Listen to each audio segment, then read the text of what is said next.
Now at 9, a Southwest Missouri man pleads guilty to kidnapping a Webb City woman. Plus, area law enforcement reports a rise in calls about counterfeit money. And Joplin residents get a chance to learn about a ballot question aimed at improving police and fire department retention. The 4 states' most watched news starts now. Thanks for joining us tonight. I'm Dow Quick. An Oronogo, Missouri man pleads guilty for the kidnapping of a Webb City woman. Authorities say Jeffrey Marsh kidnapped the woman and threatened to kill her and her family unless she recanted her testimony in his state criminal case.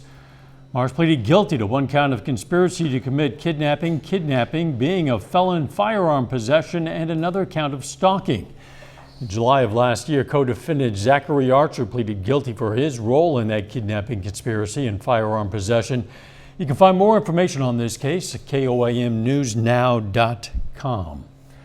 Joplin police say they're seeing more reports of counterfeit money. Fake money is impacting local businesses. KOAM's Amber Jenkins has details. Counterfeit money is becoming more common in the 4 states area. Local law enforcement is reporting an increase in counterfeit money reports. Here's some tips to know how your cash is real. There's several things you can do to protect yourself. First, inspect the denomination you're getting. Look for crisp lines, the feel of the paper. Blurry lines are a giveaway. Certain denominations are going to have a safety strip in them. Hold it up to some light, see if you can see the security strip in there. Captain Jimenez also emphasized buying a counterfeit pin to double-check large bills instead of just relying on eyesight. We see it throughout the year. To date, the Joplin Police Department has seen about a 7% increase from last year on our counterfeit calls. Local businesses have also noticed an increase in counterfeit money. One business also had to adapt and change its policy. It's kind of hard to tell people when they come in, if they placed an order or something like that, when they come in, it's like, I'm sorry, we can't take that. We're not taking $100 bills right now. So what we had to do was actually reevaluate it because all of the $100 bills that were counterfeit had the same serial number. Counterfeit money is not a victimless crime. If counterfeit money keeps circulating throughout the community, businesses will start to see big losses. But every once in a while, that can slip through, and when that does, if we take it to the bank, if we don't catch it and we take it to the banks, if it's caught at the time that we present our deposit, then they can deny it, and that's a loss to the business. If you come across counterfeit money, report it to the police. Counterfeit money can stop circulating in the community if everyone stays vigilant. In Joplin, Amber Jenkins, KOAM News. Even if you're planning a yard sale or dealing with cash, it's best to double check those large bills. The sun is setting now on another hot day. Doug Heddy. Yeah, another day that we hit triple digits across the region. 3rd day in a row, 4th day of the summer so far, and we didn't even hit 100 once the past 2 summers. Nice shot of the sunset. 102 was the high, so we tied the record set back in 2012. Normal high is 90 degrees. Excessive heat warning again in a sliver of Kansas, southwestern parts of Missouri as we go into the daytime hours for us tomorrow. We've just had a few clouds rotating through, but we are going to get some scattered thunderstorms popping up later on tonight. We're going to talk about that here in just a bit. See you then. Liberty Electric has been asking customers to reduce electricity. They did that today. They will again tomorrow. The electric company issued a peak advisory for all customers due to extreme heat resulting in high energy demand. They ask you to reduce electricity use throughout the day, particularly between noon and 8 p.m. They say this helps Liberty avoid outages and reduces costs for customers. To see suggestions on how to reduce energy consumption, go to our website, KOAMnewsnow.com. Overall gross receipts to Oklahoma's Treasury were up during the last fiscal year. The state treasurer, Randy McDaniel, says overall collections for the fiscal year that ended June 30th are $16.46 billion. It's a 15% increase from the previous fiscal year. McDaniel reports for the first time in state history, collections from oil and gas production taxes topped $1.5 billion during fiscal year 2022. Figures show Oklahoma's economy continues to expand despite inflationary pressure. Overall, gross receipts to Oklahoma's Treasury were up by 15% during the last fiscal year. The Joplin Police Major Crash Team investigates an accident involving a Newton County Sheriff's deputy. Authorities say the deputy's SUV collided with a motorized bicycle, sending its rider to the hospital. Serious condition. The crash happened shortly after 2 a.m. near East 32nd and South Finley Streets in Joplin. The officer on the scene says both the Newton County Tahoe and the motorized bike were traveling east. The Joplin Chamber of Commerce today gave residents a chance to learn about a ballot proposal that would raise taxes. Voters will decide Proposition Public Safety next month. If approved, it would fund the recruitment and retention of Joplin's police officers and firefighters. It would also add a property tax of $1 per $100 of assessed property valuation. Officials from the city and relevant organizations were on hand to answer questions. Biggest thing is, what's the price of your safety? Your house should happen to get broken into, your house catch on fire. How fast do you want the police and fire to respond? Right now, Joplin Police Department's down 21 full-time officers. An additional 10 are gone for military leave, they're in training, or they may be injured. Voters will decide on the proposition on August 2nd. The Empire Market in Joplin has demolished its old community kitchen and is beginning work on a brand new one. Officials say the new market will be 1,500 square feet. The executive director for the Downtown Joplin Alliance, Lori Hahn, says the new market will incorporate the best of all things local. She also tells us the products are fresh and are locally made. Everything that we sell is made and grown by the people behind the table. And so, their labor, their time, their efforts, their energy go into that product, and it's going to be the freshest and the most local product that you can get. The kitchen's going to be open on Saturdays from 10 a.m. to 2 p.m. and it's available to everyone. Missouri Governor Mike Parson visited Southwest Missouri to honor veterans. The trip's part of a month-long tour all across the state to celebrate this year's legislative wins and to learn where state governments can do better. This week focuses on public safety and veterans, so he paid a visit to Mount Vernon Veterans Home. While there, he also handed out an award to a worker at the home who came up with a way to test for COVID in wastewater. Oh, I didn't even know I was getting the one today. It's just, that was a job to do, and that's what they wanted us to do, so that's what I did, And I just took it on myself when we first started to do it because I knew it'd get done. Next, the governor will visit Ozark Technical Community College in Springfield to highlight public safety actions and continued needs. KOAM News at 9 on Fox 14 takes this time now to honor another four-state hero. Stephen Potter served in the U.S. Army in 1990 and 91. The Minden Mines, Missouri native was stationed in Saudi Arabia and Germany, and we salute Specialist Stephen Potter, a four-state hero. Doug is next with a complete look at the forecast, and later former Crowder softball coach John Sizemore lands a new job in the MIAA. We'll have that story in sports.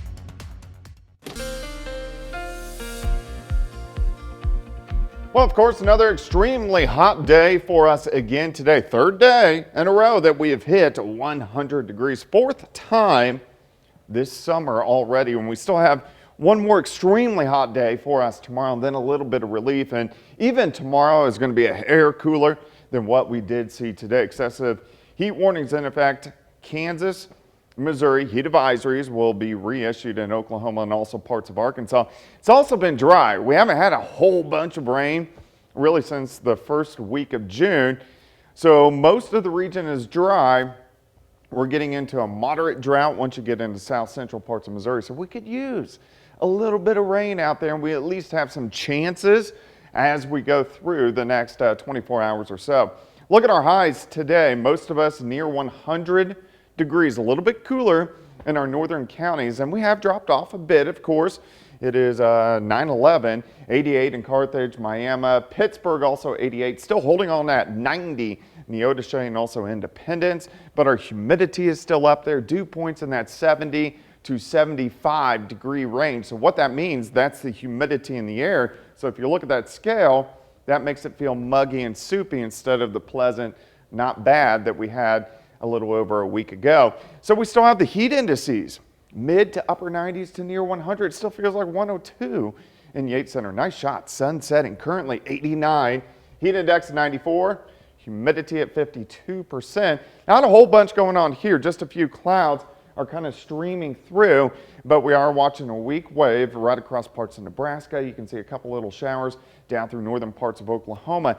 As this wave drops in, this is going to give us a few scattered showers and thunderstorms later on tonight. Not for all of us. Maybe 30% of us will get a few scattered thunderstorms after midnight into the morning hours tomorrow, and then most of these are out of here. We warm up quickly into the 90s, but I want you to look at this. 4:30 in the afternoon. See these blue arrows?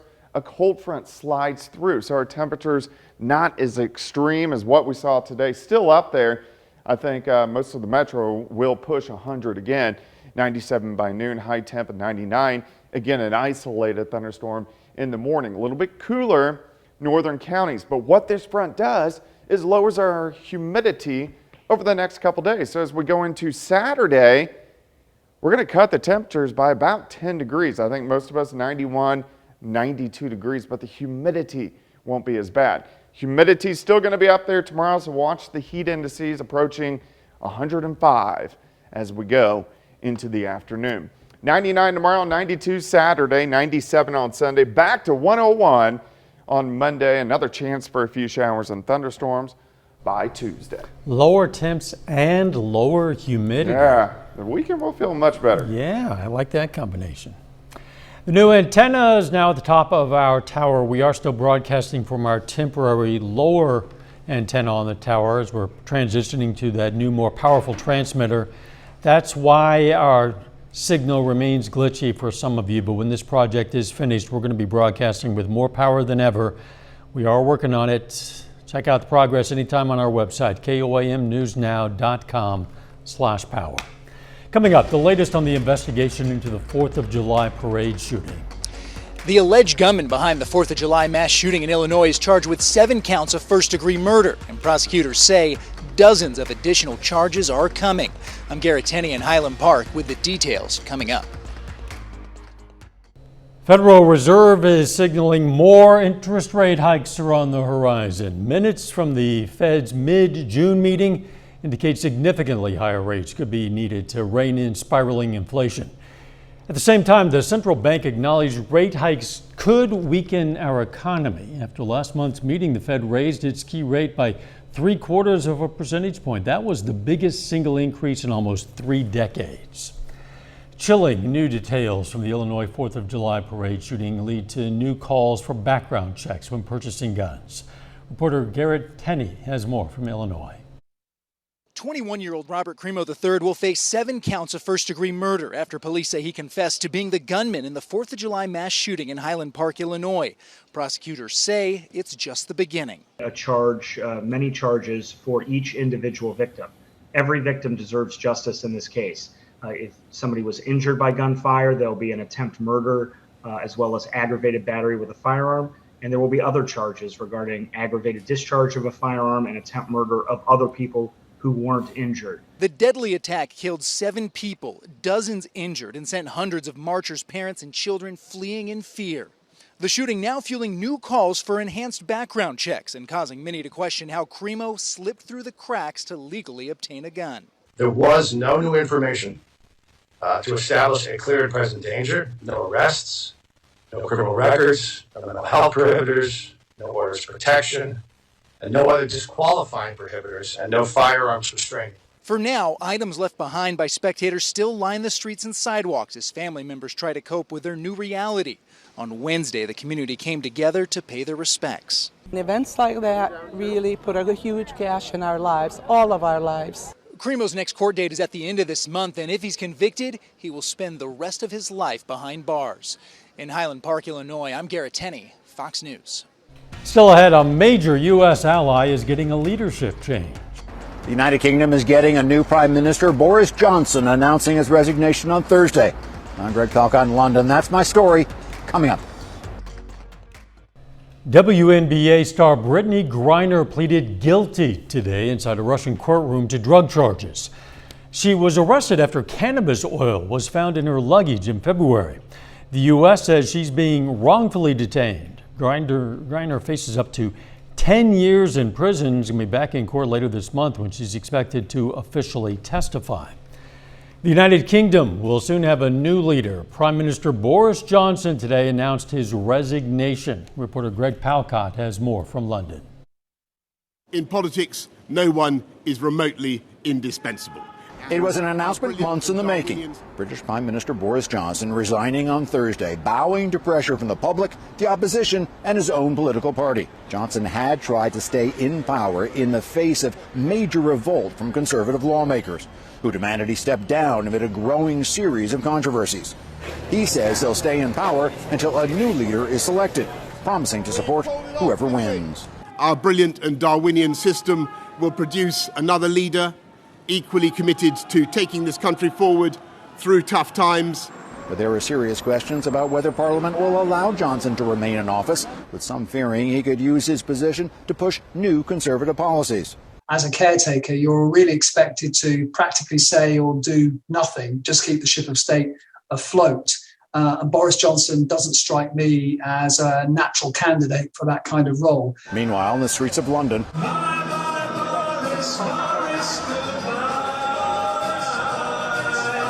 a party-like atmosphere developing outside 10 Downing Street following the announcement.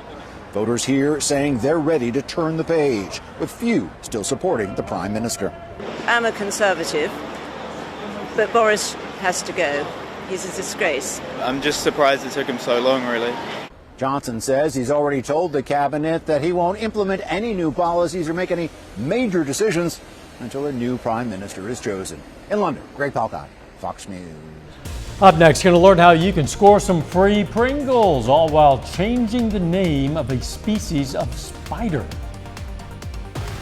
Pringles is on a mission to rename a spider. The potato chip company is asking people to sign a petition to rename this kindergarten spider to the Pringles spider. For obvious reasons. It says it looks like its mascot, Mr. P. They pointed to its round white body and its distinctive markings above the massive mustache as the reason. Look at that. The company is offering free chips to the first 1,500 people who sign the petition and actually get the name changed. If you ever see this spider, don't eat it. It's not Pringle. 30 more minutes of news, weather, and sports coming your way. A Joplin area family that owns a blueberry farm announces their retirement. Plus, the latest on the battle against monkeypox as cases continue to rise globally. Picking blueberries can be a family tradition, but for one Joplin area family, that tradition is coming to an end. After 8 years of growing blueberries and friendships, the Robertson family farm near Joplin decided this is going to be the last year.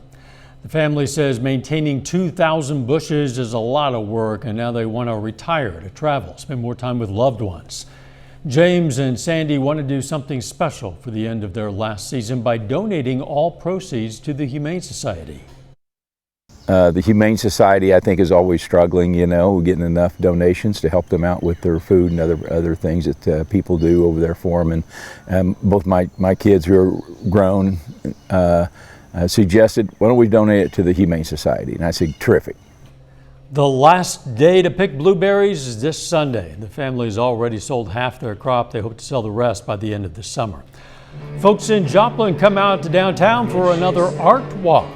Organizers say since July is the month we celebrate our independence, this month's art walk was focused on the freedom to be an artist and express yourself. So local businesses put up art pieces that fit that theme. A member at Spiva actually approached me to rent out this gallery to showcase my work. We both live in Pittsburgh, so they had seen my work before, and they approached me and asked me if I would be willing to have a show here, and I was thrilled and excited, and absolutely. Downtown Joplin hosts art walks the first Thursday of every month. Reba Mcintyre is opening a restaurant, bar, and live music venue in Etoca, Oklahoma. As Kylie Dedman reports, locals say it's going to be a big tourist attraction. Oh my gosh, they can expect to have a rip-roaring good time. It's just going to be the best place to come to and hang out. In November, Reba announced she's opening her own entertainment experience in the middle of downtown Etoca. She's very hands-on, so that makes a big difference. The community in and of large, I mean, they have just been so supportive, very, very excited about this whole thing coming in. I spoke to local Etoca business owners and Etoca residents on what they think about Reba's place. I've been here 27 years and I've seen a little come and a little go, but this will be an everlasting effect on this community. There's no doubt about it. The Choctaw Nation and Reba is going to make Southeastern Oklahoma a tourist destination. Reba's place is hiring 160 employees for multiple positions. Job fairs will be taking place Friday and Saturday.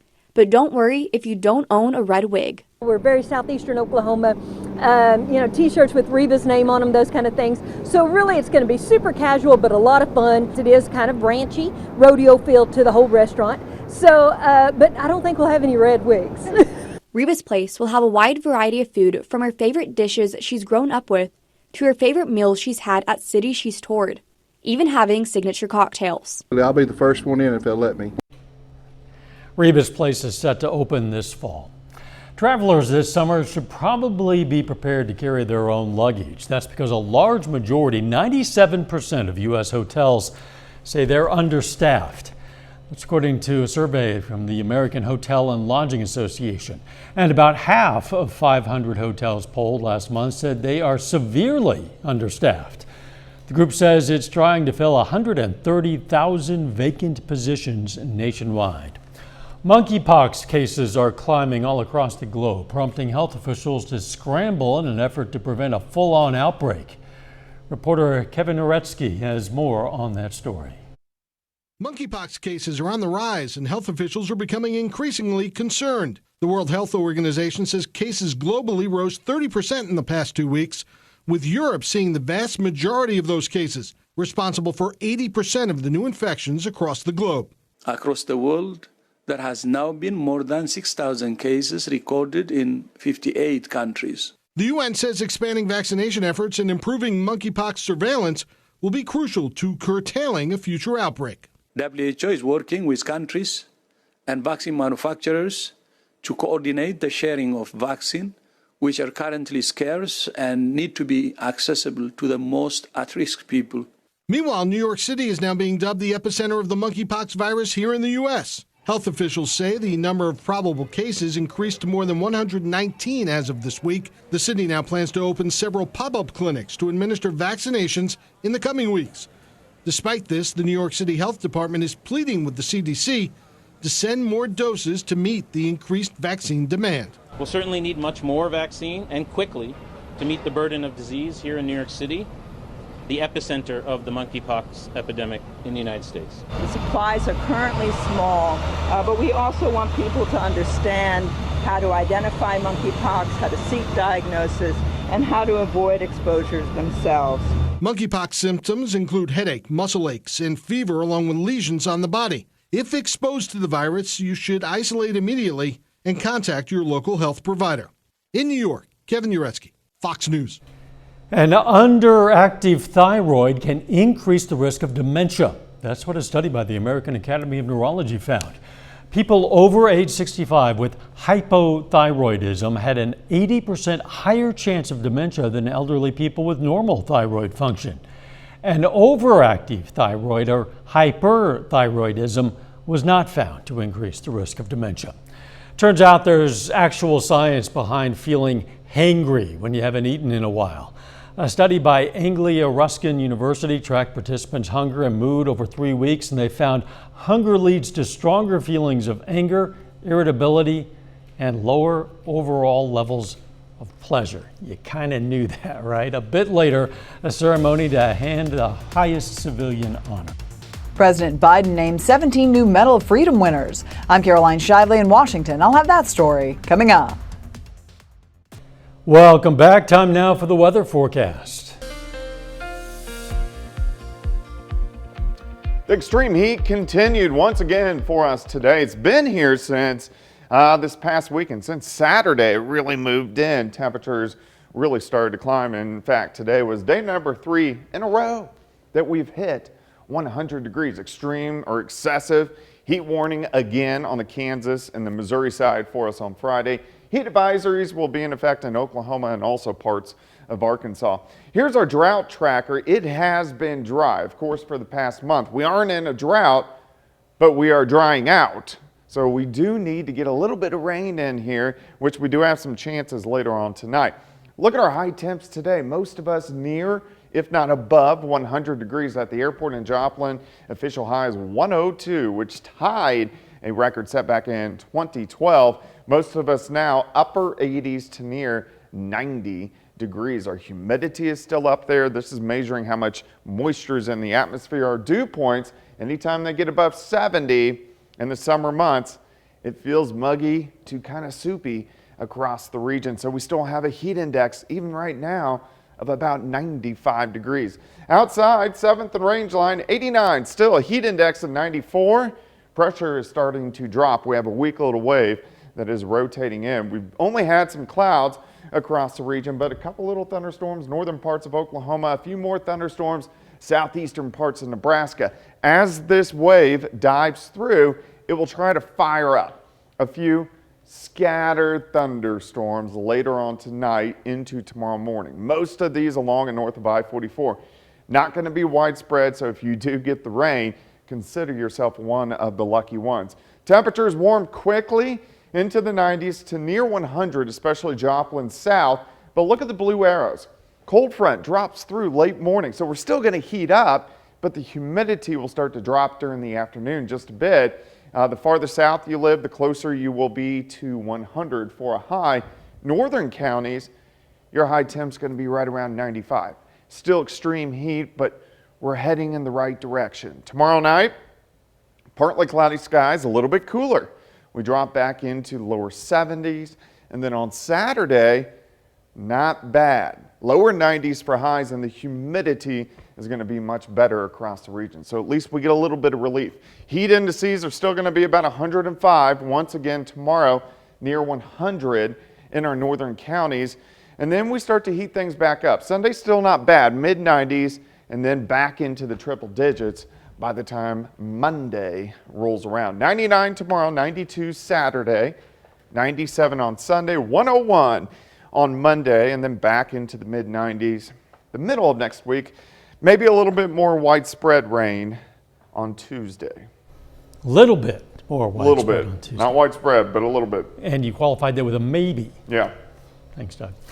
The global hunger crisis continues putting billions of lives at risk. Reporter Kevin Cork has a look at the new United Nations report spelling out the massive consequences that could be facing the U.S. and the world if the problem isn't resolved. World hunger is dramatically on the rise and poses catastrophic consequences. That's the message from the United Nations, which on Wednesday released a brand new report citing roughly 2.3 billion people faced moderate to severe difficulty in finding enough to eat last year. Hunger, food security and malnutrition in all its forms are an urgent global concern. The report identifies COVID-19, the war between Russia and Ukraine, and climate change as the top factors contributing to the ongoing crisis, with UNICEF listing 15 countries most affected by hunger, including Afghanistan, Haiti, Ethiopia, and Kenya. In the 15 countries most affected by the crisis, UNICEF estimates that 8 million children under the age of 5 are suffering from severe wasting. In the U.S., data from the USDA shows more than 38 million people, including 12 million children, face food insecurity. Meanwhile, the head of the UN World Food Program says around 50 million people in 45 countries are, quote, one step away from famine, adding inflated costs of food, fuel, and fertilizer exacerbated by the war in Ukraine will trigger global destabilization, starvation, and mass migration on an unprecedented scale. The UN Secretary General is trying to draft plans to help Ukraine and Russia resume normal exports of wheat, grain, and fertilizer to the international community amid the ongoing conflict in Ukraine. I'm Kevin Cork, Fox News. Coming up in sports, the Joplin Outlaws hit the road to face Sedalia, plus Player of the Year honors for Frontenac senior Heather Arnett. Jacob Leonard has that and more up next. President Biden today awarded the Medal of Freedom to 17 accomplished Americans, saying they represent the soul of America and the power of possibilities. Reporter Carolyn Shively has more from Washington. President Biden honored winners of the Presidential Medal of Freedom at the White House on Thursday, a list that includes athletes, actors, and activists. It's the nation's highest civilian honor. That's who we are as Americans, and that's what we see. An extraordinary group of Americans up here on this stage. 17 Americans received the reward, some posthumously like war hero and Senator John McCain and Apple founder Steve Jobs. Many are household names, like Academy Award winner Denzel Washington and Simone Biles, an advocate for mental health and the most decorated American gymnast in history. She turned personal pain into a greater purpose to stand up and speak for those who cannot speak for themselves. Today, she adds to her medal count of 32. I know you're going to find room. Other honorees are lesser known but have had great impact on aspects of American life. Kazir Khan is a Gold Star father and an advocate for religious freedom. Critical care nurse Sandra Lindsay was the first American to receive a COVID vaccine outside clinical trials on live television. Sandra, as I told you before, if there's any angels in heaven, they're all nurses. Mr. Biden is a Medal of Freedom winner himself. President Obama bestowed the honor on Biden a week before the two left office in 2017. In Washington, Caroline Shively, Fox News. Coming up, going to learn about all the new movie releases this week in theaters and on streaming services. The entertainment industry has lost a longtime legend. The family of James Caan confirmed the veteran screen actor died yesterday. A cause of death was not disclosed. Caan was Oscar nominated for his role as Sonny Corleone in The Godfather. Some of Caan's other popular roles were in Misery and Brian's Song and Elf. He was 82 years old. A superhero returns to the big screen and a family-friendly high seas adventure starts streaming. Here's a look at this week's new releases with Fox's Ashley Dvorkin. I want to choose my own path. Marvel and director Taika Waititi bring Thor: Love and Thunder to theaters. Chris Hemsworth returns as the space Viking whose plans to retire don't go as planned when a galactic killer surfaces. Natalie Portman is back as Jane Foster wielding the magic hammer. Tessa Thompson and Christian Bale co-star. No ship was safe on the sea. Netflix has The Sea Beast by Oscar winner Chris Williams. Carl Urban voices a monster hunter who finds a young stowaway leading to a life-changing adventure. It's unlike any other animated movie that I've ever seen. It really has advanced the whole craft of animated films. We have what is alleged to be a UFO crash. Tubi has the documentary Aliens, Abductions, and UFOs, Roswell at 75. I'm the greatest photographer that Life magazine has ever had. Hulu adds Minamata with Johnny Depp as photojournalist Eugene Smith. You want me to check into hell? Apple TV Plus premieres Blackbird with Taron Egerton, Paul Walter Hauser, and the late Ray Liotta. The limited series is inspired by the story of Jimmy Keene, offered a shortened prison sentence to get a confession out of a suspected serial killer. I did meet Jimmy and I really liked him. What I didn't want was for my perception of the real Jimmy to kind of get in the way of what's on the page, because they are different things. Series creator Dennis Lehane included real events, but wanted to explore another theme. This whole concept we have of the male gaze, toxic masculinity, all of that. You had the chance to stop him. In Hollywood, Ashley Dvorkin, Fox News. And that's our time for tonight. Thanks for joining us. We're going to leave you with video of leopard cub twins at the Nashville Zoo. Let's make it a great tomorrow.